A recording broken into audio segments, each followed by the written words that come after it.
नमस्कार मैत्रिणींनो, संध्या कुकिंग चॅनलमध्ये आपलं स्वागत आहे। आज तुम्हाला दाखवते मसूरची डाळची उसळ। त्यासाठी मी 1 वाटी मसूरची डाळ धुवून घेतलेली आहे व एक मीडियम आकाराचा कांदा तोच धुवून कापून घेतलेला आहे व थोडी कोथिंबीर घेतलेली दांडीवाली, दांड्या कवळ्या आहेत मग त्यावेळी घेतलेले ते चिरायचे। नंतर एक मध्यम आकाराचा टोमॅटो धुवून कापून घेतलेला आहे।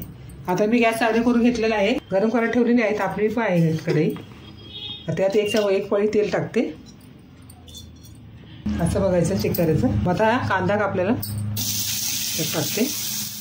आता गॅस जरा मोठा करून घेते म्हणजे कांदा लवकर लाल होईल, थोडा शिजून द्यायचा कांदा। 1 चमचा मीठ टाकते, कांदा लवकर शिजेल, आता एकत्र मिक्स करून घेते। आता 1 चमचा लाल चटणी पावडर टाकते घरातली आणि मिक्स करून घेते।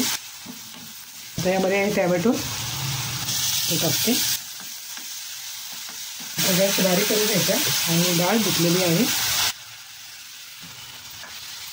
एकत्र मिक्स करून घेते। आता यामध्ये 1 वाटी पाणी डाळ शिजायला लागणार म्हणून टाकलं।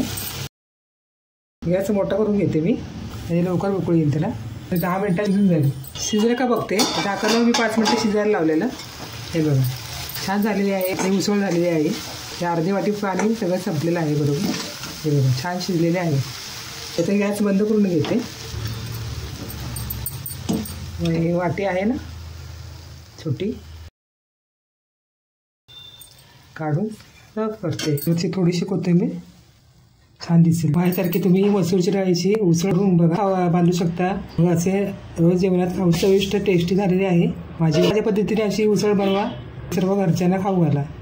चॅनलला लाईक करा, शेअर करा, सबस्क्राईब करा, ऑल ऑप्शनचं बटन दाबा, काय कमेंट असेल कमेंट करा। नवीन व्हिडिओमध्ये भेटूया, बाय।